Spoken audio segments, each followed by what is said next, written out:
रंग बिरंगी मिठाइयों। बसंत ऋतु छाई हुई थी। राजा कृष्णदेव राय बहुत ही प्रसन्न थे। वे तेनालीराम के साथ बाग में टहल रहे थे। वे चाह रहे थे कि एक ऐसा उत्सव मनाया जाए जिसमें उनके राज्य के सारे लोग सम्मिलित हों। पूरा राज्य उत्सव के आनंद में डूब जाए। इस विषय में वह तेनालीराम से भी राय लेना चाहते थे। तेनालीराम ने राजा की इस सोच की प्रशंसा की और इस प्रकार विजयनगर में राष्ट्रीय उत्सव मनाने का आदेश दिया गया। शीघ्र ही नगर को स्वच्छ करवा दिया गया। सड़कों व इमारतों पर रोशनी की गई। पूरे नगर को फूलों से सजाया गया। सारे नगर में उत्सव का वातावरण था। इसके बाद राजा ने घोषणा की कि राष्ट्रीय उत्सव को मनाने के लिए मिठाइयों की दुकानों पर रंग बिरंगी मिठाइयों बेची जाए। घोषणा के बाद मिठाई की दुकान वाले मिठाइयों बनाने में व्यस्त हो गए। कई दिनों से तेनालीराम दरबार में नहीं आ रहा था। राजा ने तेनालीराम को ढूंढने के लिए सिपाहियों को भेजा, परंतु वे भी तेनालीराम को नहीं ढूंढ पाए। उन्होंने राजा को इस विषय में सूचित किया। इससे राजा और भी अधिक चिंतित हो गए। उन्होंने तेनालीराम को सतर्कतापूर्वक ढूंढने का आदेश दिया। कुछ दिन बाद सैनिकों ने तेनालीराम को ढूंढ निकाला। वापस आकर वे राजा से बोले, महाराज, तेनालीराम ने कपड़ों की रंगाई की दुकान खोल ली है तथा वह सारा दिन आपने इसी काम में व्यस्त रहता है। जब हमने उसे अपने साथ आने को कहा तो उसने आने से मना कर दिया।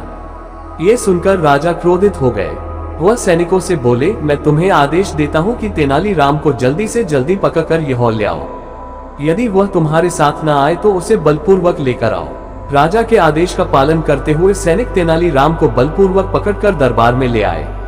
राजा ने पूछा, तेनाली, तुम्हें लाने के लिए जब मैंने सैनिकों को भेजा तो तुमने शाही आदेश का पालन क्यों नहीं किया तथा तुमने ये रंगरेज की दुकान क्यों खोली? हमारे दरबार में तुम्हारा अच्छा स्थान है जिससे तुम अपनी सभी आवश्यकताएं पूरी कर सकते हो। तेनालीराम बोला, महाराज, दरअसल मैं राष्ट्रीय उत्सव के लिए अपने वस्त्रों को रंगना चाहता था। इससे पहले कि सारे रंगों का प्रयोग दूसरे कर ले, मैं रंगाई का कार्य पूर्ण कर लेना चाहता था। सभी रंगों के प्रयोग से तुम्हारा क्या तात्पर्य है? क्या सभी अपने वस्त्रों को रंग रहे हैं? राजा ने पूछा। नहीं महाराज, वास्तव में रंगीन मिठाइयों बनाने के आपके आदेश के पश्चात सभी मिठाई बनाने वाले मिठाइयों को रंगने के लिए रंग खरीदने में व्यस्त हो गए हैं। यदि वे सारे रंगों को मिठाइयों को रंगने के लिए खरीद लेंगे तो मेरे वस्त्र कैसे रंगे जाएंगे? इस पर राजा को अपनी भूल का एहसास हुआ। वह बोले, तो तुम ये कहना चाहते हो कि मेरा आदेश अनुचित है? मेरे आदेश का लाभ उठाकर मिठाइयों बनाने वाले मिठाइयों को रंगने के लिए घटिया व हानिकारक रंगों का प्रयोग कर रहे हैं। उन्हें केवल खाने योग्य रंगों का ही उपयोग करना चाहिए। इतना कहकर महाराज ने तेनालीराम को देखा। तेनालीराम के चेहरे पर वही चिर परिचित मुस्कुराहट थी।